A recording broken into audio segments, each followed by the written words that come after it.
प्रेक्षकांनो, लक्ष्मीच्या पावलांनी या मालिकेचा 26 जुलैचा भाग तुम्ही ऐकत आहात आणि नेहमीप्रमाणे आज सुद्धा हसून हसून पोट दुखणार आहे तुमचं.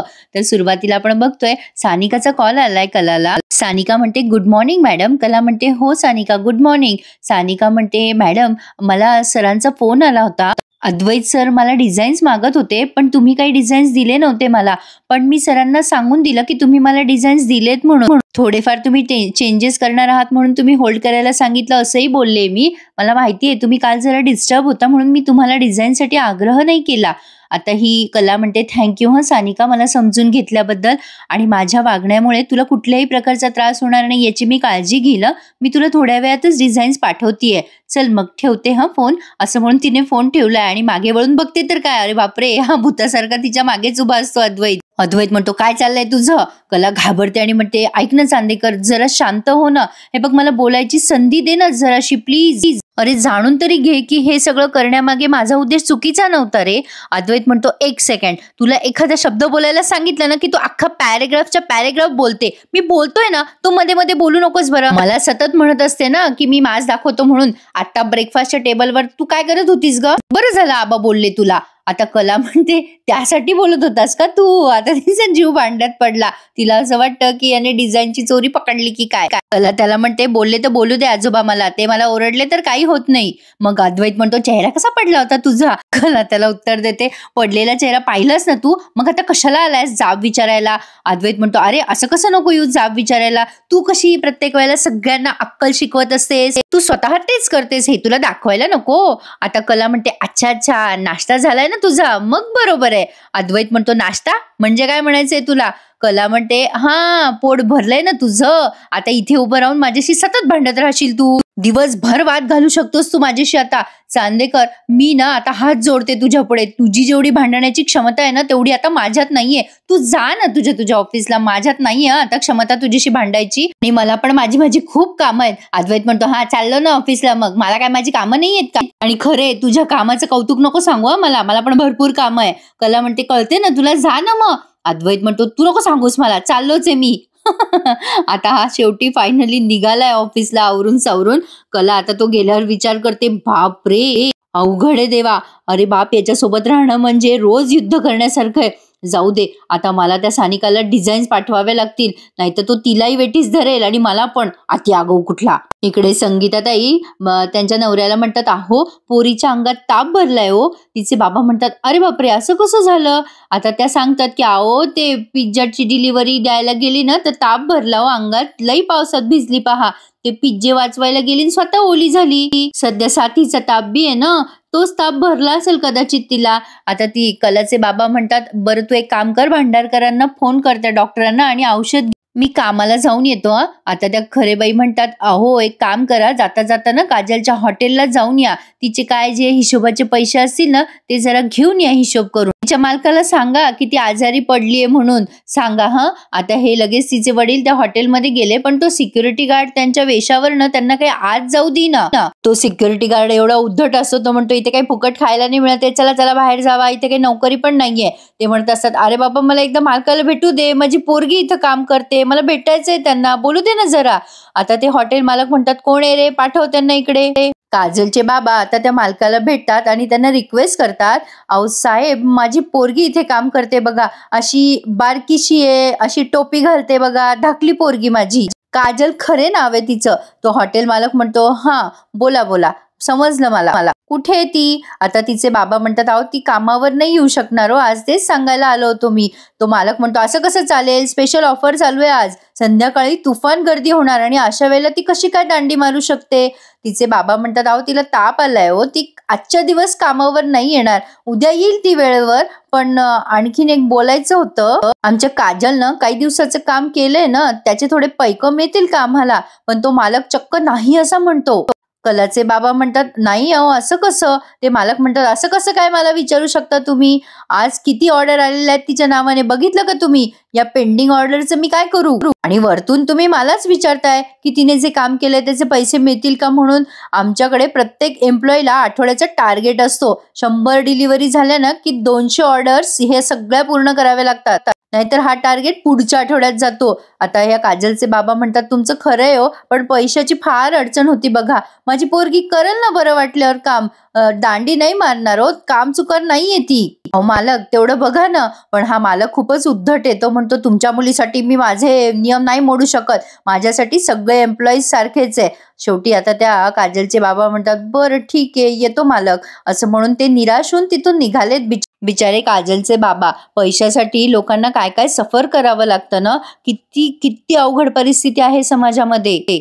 आता या कलाने सगळ्या डिझाईन्स अगदी व्यवस्थित ड्रॉ करून सानिकाला पाठवले सुद्धा. सानिकाचा मेसेज येतो कलाला, वाव मॅडम तुम्ही ग्रेट आहात. सर अजून पोहोचले पण नाही, पण तुम्ही सगळ्या डिझाईन्स अगदी वेळेत पोहोचवल्यात. Thank you so much madam. कलाने तो मेसेज वाचलाय आणि आता अचानक तिला असं आठवतं, अरे देवा 2 दिवसानंतर तर हप्त्याची तारीख आहे. आईबाबांनी काही केलं असेल का? पैशाची जुळवाजुळव झाली असेल का? आता ती असा विचार करून तिच्या आईला कॉल लावते. कला म्हणते हॅलो आई. इकडनं त्या संगीताताई म्हणतात बोल की ग कले, समद ठीक आहे ना? कला म्हणते हो सगळं ठीक आहे आई, पण मी तुला तेच विचारायला कॉल केला होता. अगं आई 2 दिवसानंतर हप्ता भरायचा दिवस आहे. पैशाची जुळवाजुळव झाली का काही? किती जमलेत पैसे आतापर्यंत? संगीताताई म्हणतात तीच जुळवाजुळव चालली आहे ग पोरी, पण थोडीशी खोट आहेच. कला म्हणते मला तेच टेन्शन आलं होतं अगं. आता या संगीताताई म्हणतात अगं आपली काजू जिथं काम करते ना तिथं बाबा गेले होते ग विचारायला पैशाबद्दल. अरे त्या मालकानं पैसेच दिले नाही बघ, बाबा गेले होते तिथे विचारायला. कला म्हणते का नाही दिले त्या मालकाने पैसे? असं का केलं त्याने? असं तो नाही करू शकत. आणि आपली काजू कुठे आहे? संगीताताई म्हणतात अगं ती तापानं फणफणली आहे. ते पिज्जे पोचायच्या नादात ती काल ओली झाली आणि तापानं फणफणली ग. अगं त्याच्या पै तर कामावर गेली नाही ना ती. कला म्हणते आई तू मला सांगितलं का नाही ग ती आजारी आहे आणि आपल्या काजूला ताप आला ना की तिला बसवत पण नाही ग. आता ह्या संगीताताई म्हणतात हो ना ग पोरी, अगं त्याच्या पै तर ती गेली नाही. काय म्हणतात ते टार्गेट ते पूर्ण केलं नाही म्हणे तिनं अजून. आता ही कला म्हणते आई टार्गेट नाही ग, टार्गेट म्हणतात त्याला. संगीताताई म्हणतात होय होय अगं तेच ते. अगं ते 100 पिज्जे पोहोचवायचे आणि हिचे काही बाकी आहे पाय, आणि ते म्हणून ते मालक पैसे देणं बघ. तो मालक म्हणला ते पिज्जे जोपर्यंत पूर्ण होत नाही देणं तोपर्यंत काही पैसे देणार नाही बघतो. आता ती कला म्हणते अगं आई तो मालक एका दिवसासाठी एवढं काय ताणून धरतोय? आणि असं कोणी एका दिवसासाठी आजारी पडतं का? एका दिवसाच्या कामासाठी इतका काय त्रास देतोय तो? संगीताताई म्हणतात बघ ना तुझ्या बाबानं लई समजवायचा प्रयत्न केला बघ त्या माणसाला, पण तो ऐकतच नाहीये बघ. तो म्हणतोय एकाला जर मी सूट दिली तर सगळ्याला सूट द्यावं लागल. कला म्हणते आई तू नको काळजी करू, मी जाऊन बघते तिथे काय करायचं ते. संगीताताई म्हणतात अगं पोरी तू कशाला टेन्शन घेते, तू नको पडू बरं याच्यात. तुझे व्याप काय कमी आहे का तुझ्या मागे? कला म्हणते आई मी तुला सांगितलं ना तू नको इतका विचार करू. गुंड्याला नेलं का डॉक्टरकडे? संगीताताई म्हणतात अगं हो भांडारकर डॉक्टरांचं औषध रॉकेट घेऊन येतोय गुंड्यासाठी, तू नको काळजी करू कल्या. कला म्हणते बरं आई मला कळलं हं, काजलला बरं वाटलं की ठेवते मी फोन आता. आता कला फोन ठेवून देते, पण आता कला अतिशय हळवी आणि मायाळू मुलगी आहे. तिच्या लक्षात येते की आता आपल्याला काही ना काही करावं लागेल. ती तिच्या आईवडिलांची साथ अशीच थोडी सोडेल. आता कलाने लगेच सानिकाला कॉल केलाय आणि विचारते की बिझी आहेस का ग सानिका? सानिका म्हणते नाही मॅडम बोला ना. कला म्हणते अगं मला विचारायचं होतं की डिझाईनचे पैसे मला मिळू शकतील का ग? सानिका म्हणते मॅडम मी तुम्हाला स्वतःहूनच क्लॅरिटी देणार होते या सगळ्याची. मॅडम ऍक्च्युली सरांनी ना अकाउंटंटला सुट्टी दिली आहे हो काही दिवस, त्यामुळे मलाच माझे पैसे नाही मिळाले. मला ना आले पैसे की मी तुम्हाला लगेच ट्रान्सफर करते. कला म्हणते बरं थँक्यू हं सानिका. मग आता ती फोन ठेवून देते, पण कलाच्या मनात असंख्य विचार घोळतायत. कला विचार करते कळत नकळत माझ्या प्रॉब्लेम्स मध्ये किती भर घालतो हा चांदेकर. याला पण त्या अकाउंटंटला आत्ताच सुट्टी द्यायची होती का? आता कलाची तकतक जरा जास्तीच वाढली आहे. कला विचार करते काय करू मी, म्हणजे वेळेत पैसे उभं राहतील. आईला विचारू का रुखवताच्या किंवा मूर्त्यांच्या काही ऑर्डर असतील तर? नको नको, पण त्याला खूपच वेळ जाईल आता. माझ्याकडे तर फक्त 2च दिवस आहेत की. काय करू मी आता? काजूची एका दिवसाची ड्युटी आणि हॉटेलची पिझ्झा डिलिव्हरी मी केली तर? मी जर तिकडे कामावर गेले तर काजू आराम करू शकेल आणि मला पण चटकन पैसे मिळतील. आता सकाळचे 11:30 वाजलेत. मी संध्याकाळच्या स्वयंपाकाची तयारी करून गेले तर काजलचं सगळं काम उरकून मी 7 वाजेपर्यंत घरी येईल. पुढची तयारी झाली असेल तर अर्धाच तास लागेल स्वयंपाक करायला. छोटे छोटे काम अंजूला करायला लावते. जमेल मला. आता अजिबात वेळ न घालवता लवकर लवकर कामाला लागलं पाहिजे. आता कला असा विचार करते आणि तिचे ते डिझाईन्स, पेन्सिल सगळं ती कपाटात तिच्या बॅगमध्ये लपवून ठेवते आणि आता पटापटा सगळी कामं उरकून घेते, म्हणजे तिला त्या हॉटेलमध्ये जाऊन काम करता येईल ना. पण आता इकडे अद्वैत मात्र सारखा काहीतरी कुटील विचार करत असतो. अद्वैतला काही ऑफिसमध्ये चैन पडे ना. तो विचार करतोय, काल रात्री तर मी खूप वेळ जागा होतो. ही खरे तर गाढ झोपली होती. हिने डिझाईन्स बनवल्या केव्हा? मी तर झोपेत सुद्धा क्रॉस चेक केलं होतं. हिने डिझाईन्स बनवली असेल तर केव्हा बनवली असेल? इतकी अति आगाऊ आहे ना ही, कधी कोणालाही फसू शकते ही. काही करून हिचं भिंग आता फोडलंच पाहिजे. अद्वैत आता मनाशीच हसतो कारण त्याला मोठी कल्पना सुचली आहे, भन्नाट प्लॅन सुचलाय. आता तो अद्वैत आता त्याच्या लॅपटॉप जवळ बसलाय, पण त्याला आता काहीतरी म्हण सांगायचे की मेरी बिल्ली मेरी को म्याऊ. पण आता त्याला ते बोलता येईना. तो म्हणतो ये मेरा एरिया है और मुझी को. जाऊ दे, ते काही असो. खरे आता बघ मी काय करतो ते. याने काय आगाऊपणा केलाय. त्या सानिकाला फोन करून बोलवलंय. सानिका आता तिथे येते त्याच्या कॅबिन मध्ये आणि म्हणते, मे आय कम इन सर. आता अद्वैत म्हणतो, येस सानिका प्लीज. हे बघ सानिका, तुझ्या डिझायनर फ्रेंडने जी काही डिझाईन्स पाठवली आहे ना, त्याचं ब्रीफ द्यायला सांग मला. आता ही सानिका म्हणते, ब्रीफ कशाला? आता अद्वैत म्हणतो, अगं कशाला काय, म्हणजे एक्झॅक्टली सोनं किती पोर्शन मध्ये हवं, म्हणजे डायमंड कुठले आहेत, टाइप्स काय, साईज काय, शेप काय, कलर काय, या सगळ्याचं ब्रीफ मला आत्ताच्या आत्ता द्यायला सांग तिला. सानिका म्हणते, आत्ताच्या आत्ता, आजच्या दिवसात लगेच? अद्वैत म्हणतो, हो या क्षणी, आत्ता, राईट नाव, पुढच्या 10 मिनिटात मला ते ब्रीफ आलंच पाहिजे. सानिका आता जरा तोंड बारीक करूनच म्हणते, ओके सर. आता ती तिथून निघून गेली आहे. आता हा पठ्ठ्या काय करतो, त्या कलाला व्हिडिओ कॉल करतो, जेणेकरून तिला ते ब्रीफ देता नाही आलं पाहिजे ना. पण आता व्हिडिओ कॉलवर यांचे भांडणं फार मनोरंजक झालेले आहेत. अद्वैत विचार करतो, खरे आता बघ मी काय करतो ते. आता या सरोज त्यांचं काम करत असतात. रोहिणी बसलेली असते तिच्या समोर सरोजच्या. आता सरोज काम करता करता म्हणते, बोल ग रोहिणी लवकर. रोहिणी म्हणते, अगो सरोज वहिनी, मी पण खूप बिझी आहे, पण ती नैना आली होती ना माझ्याकडे आणि तिने अद्वैत आणि कलाचं सगळं भांडण सांगितलं. मी तसं सांगितलं तिला, मला काही इंटरेस्ट नाहीये त्या भांडणामध्ये, पण या खरे बहिणीनं डोक्यात चालल्यात ग माझ्या. आता ही सरोज म्हणते, तू बोललीस ना तिला इंटरेस्ट नाहीये म्हणून, झालं तर मग. रोहिणी म्हणते, अगं मी सांगून काय होणार आहे वहिनी, त्या ऐकतात का? बघ ना, आता आपापल्या परीने त्या दोघी जणी आपल्या डोक्यांवर नाचायला लागल्याच आहे ना. पण तिने मला जे काय सांगितलं ना, ते सगळं खूप आश्चर्यचकित होतं बरं का. मला पण कमाल वाटली. नाही म्हणजे त्या कलाचीच कमाल म्हणावी, अद्वैतची सुद्धा. अगं वहिनी, मी जे ऐकलं ना, त्या दोघांचं भांडण आहे ना, ते अगदी मेड फॉर इच अदर असल्यासारखं होतं. आता हिने मुद्दाम डिवचले त्या सरोजला, म्हणजे सकाळी दोघं जण नाश्त्यासाठी भांडत होते ना, ते प्रकरण हिने जाणून बुजून सरोजच्या डोक्यात हायलाईट केलेलं आहे. तुम्हाला कळलंच असेल ना प्रेक्षकांनो. तुम्हाला माझा रिव्ह्यू ऐकायला आवडतच असेल तर एखादा लाईक करून टाका की, आणि आपलं चॅनल सबस्क्राईब आणि शेअर करा तुमच्या फ्रेंड्सला. कला आता जायचं म्हणून लवकर लवकर आवरत असते, तेवढ्यात अद्वैतचा व्हिडिओ कॉल आलाय. कला विचार करते, घ्या, अख्ख्या जगात मला अडचणीत टाकणारा हा एकच तर व्यक्ती आहे ना, विसरून कसं चालेल मला. ती इतकी वैतागते आणि फोन उचलते आणि म्हणते, काय? अद्वैत म्हणतो, काय असं म्हणून सुरुवात करता का फोनची? हॅलो हॅलो असं बोलायचं असतं ग, असं म्हणून ग्रेट करायचं असतं. आता ही कला म्हणते, ते फोनवर, तुझं काय व्हिडिओ कॉलवर? अद्वैत म्हणतो, अगं फोनवर बोलायला जरा मॅनर्स हवे म्हणा, पण काय असं म्हणून सुरुवात नसती करायची. कला म्हणते, मला नाही येत ना मॅनर्स, मग कशाला अपेक्षा करतोय, कशाला व्हिडिओ कॉल केलायस तू? आता अद्वैत म्हणतो, तू काय करतेस ना ते बघायला. कला विचार करते, अरे याच्या डोक्यात काय शिजतंय. अद्वैत म्हणतो, काय झालं खरे, काही बोलायचं नाहीये का तुला? कला म्हणते, तू काय टाइमपास करतोयस का अद्वैत? आता तेवढ्यात कलाच्या मोबाईलवर या सानिकाचा मेसेज फ्लॅश झालाय, जो तिला वर दिसलाय की सरांनी ब्रीफ मागवलंय, किती सोनं किती हिरे लागतील आपल्या डिझाईन्स मध्ये, येत्या 10 मिनिटात तुम्हाला तो पटकन पाठवायचा आहे. आता कलाच्या लक्षात आलंय अद्वैतचा आगाऊ. कला विचार करते, अच्छा याला शंका आली आहे वाटतं डिझायनर विषयी, म्हणून याने असं केलंय होय, असा प्लॅन आहे होय याचा. अरे बाबा, मला उशीर होतोय, मला लवकर जायचंय. अद्वैत तिला बघत म्हणतो, झालं मनातल्या मनात बोलून झालं? कला म्हणते मी कशाला मनातल्या मनात बोलू, चल छे, मी जे काय ते तोंडावर बोलत असते. अद्वैत म्हणतो म्हणूनच तर तुझं तोंड बघायला फोन केला ना मी. कला विचार करते या अद्वैतशी आता बोलत बसले ना तर हा आता अति आगाऊपणा करणार. आता याचाच प्लॅन याच्यावर कशी उलटते ना ते दाखवतेच याला. आता अद्वैत म्हणतो अगं बोल ना बोल, आबा तुला ओरडले तर मग स्वतःचं काही आत्मपरीक्षण केलंस की नाही.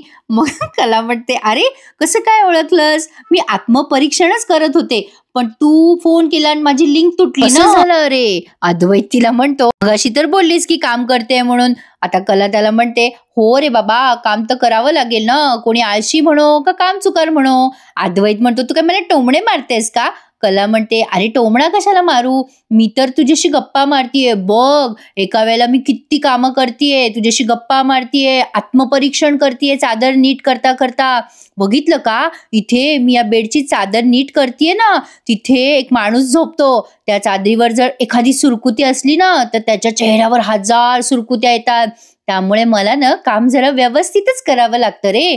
तू मार गप्पा. हा तुला ना मी आता अशी इथे ठेवते. आता तिने तो मोबाईल असा टेबलवर ठेवलाय जेणेकरून अद्वैतला ती अख्खी दिसावी. कला आता एकीकडे तिचं काम करतीये आणि एकीकडे अद्वैतची व्हिडिओ कॉलवर बोलतीये. पण आता ती त्याची खूप टर उडवते. ती त्याला म्हणते काय रे चांदेकर, तुला काय मी सगळीकडे दिसायला वगैरे लागले की काय. अद्वैत म्हणतो मला काय वेडबीड लागले काय सगळीकडे तू दिसायला. आता कला म्हणते तेच तर म्हणते ना मी तुला की तुला वेडबीड लागलं की काय. बाप रे चांदेकर, खरंच तुला माझं वेड लागलंय, हे जरा अति होतंय हा चांदेकर. आता अद्वैत म्हणतो ए चल उगाच काही बडबड नको करू. अगं तू काम चुकार नाहीयेस ना, हे सिद्ध करायची संधी देतोय मी तुला, मला सगळ्या गोष्टीचा एव्हिडन्स लागतो. कला आता उशीच्या खोळ्या नीट करता करता तिच्याशी बोलतीये. ती म्हणते अरे चांदेकर, अरे तुला ऑफिसमध्ये मी दिसायला लागलीये, तुला या जगातलं दुसरं कोणीच दिसत नाहीये रे मी सोडून, म्हणजे मी किती महत्वाची असेल ना तुझ्यासाठी. अद्वैत म्हणतो कोण समजतेस तू स्वतःला, खूप शहाणी आहेस का तू, आणि मला काही तुझी सवय बिवय लागलेली नाहीये, मनाला येईल ते बोलू नकोस. कला म्हणते अच्छा अच्छा अच्छा आता कळलं मला. अद्वैत म्हणतो काय कळलं. आता कला म्हणते मगाशी तुझं भांडण अर्धवट राहिलं ना, म्हणून तू कॉल केलास ना, खरं खरं सांग मला.